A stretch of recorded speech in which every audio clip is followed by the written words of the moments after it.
it just wasn't a motivational seminar. You had the spiritual aspect of it as well that was being thrown in to me, that just you felt a building of the total being, and to me it was like when you went I felt as if I went to a really good church service.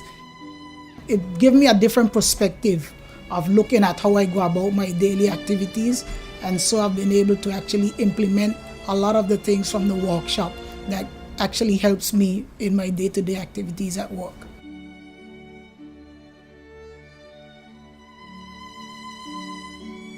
So the workshop, from an entrepreneurial perspective, brought fundamental basics that are critical to directing me into an area of success. It brings focus, because everything for me can almost be all over the place. I have what I want to do in my mind. It's just a big ball of stuff, but now it's critical that I put these fundamental principles in place so that I can be channeled into a direction, and not lose where I'm going, what am I doing? Confusion, for lack of better words, but direction was brought out from an entrepreneurial perspective. I sat down with one of my members of my staff.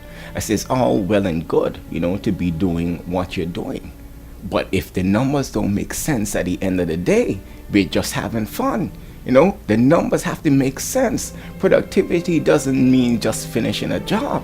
You have to finish it on time and on budget. And if we can't do that, it's best we do nothing, because your time could be spent doing something else. So we have to focus on these things. So when I realized, well, listen, if your staff don't know where you're going, right? And everybody's just there for a job. And I think this showed me how I can point out to people who look at your area, get them to evaluate themselves, let them understand exactly where they come from, how they play a role in the organization, how they can develop themselves in the organization. And I think it was pointed out quite clearly in this workshop.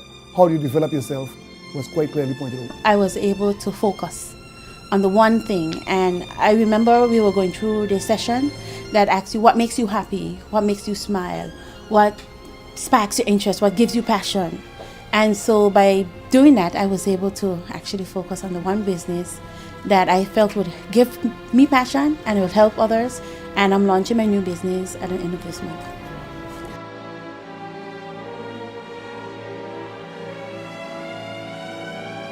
I think the whole 6 pillars of success really break down in step-by-step approach how your organization should be structured, how you want your business to be run. It really gives you a good guideline as how your company should be developed. And anyone going through them step by step could really see that this can develop your organization. And it doesn't matter what type of organization. I think it fit pretty much in almost any type of business. I can apply to Rotang Wholesale or small business, in my personal life, in the company. So they're all very relevant to almost any type of business situation. Clearly, you can't, one guy said you can't hit a target you can't see. And to me, the whole idea of putting vision right at the forefront. You can't be going somewhere if you don't know where you're going. You talked about discipline, and to me that hit home. I heard somebody say, well, decisions get you started, but discipline helps you to finish. And I realized, well, discipline is important, and a lot of us fall down on discipline, and I think you said this is one of your big issues as well. And I said, well, discipline is a big issue for everybody, So I had to really bring into focus the 6 pillars of success and then write them down. And it started simple. Just write it down and say, okay, this conference, what do you want to see? Where do you want to go? How are you going to get there? As simple as it may seem, was very critical for me. It brought success out of the program. 52 girls, all having something different to say, parents absolutely proud. So that's an example of what those, pillars of success can do.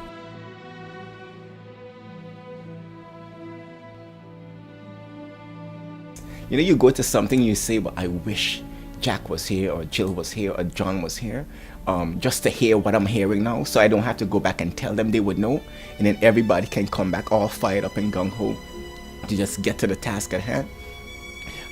If I were to go to another seminar, I would like to just make sure every bit of my team is there. I'd like my wife to be there as well, to hear some of the stuff that I was hearing. I found it was too good for me to just, you can't explain it. It's one of those things, you say, well, you just have to be there. And I would like to bring along in a Rotor House, we have a number of different levels of management. We have top management, middle management, supervisors, assistant supervisors, and I think they all can benefit from a workshop like this. They all can be trained in this respect. I'd like to take along a whole lot of other people to get them in some of this training. In what we do, right? Very often we get burnt out and you get tired. You sort of lose track as to why you're doing what you're doing and the purpose behind of it. And I think the workshop helps to reinvigorate and re-energize why we do what we do.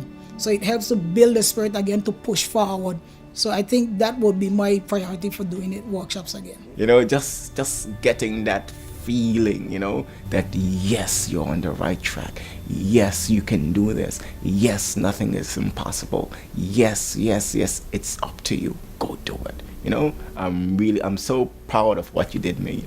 To me, it was one of the most excellent seminars, honestly. The first conference made a difference. And if that was just the skin, I want the meat.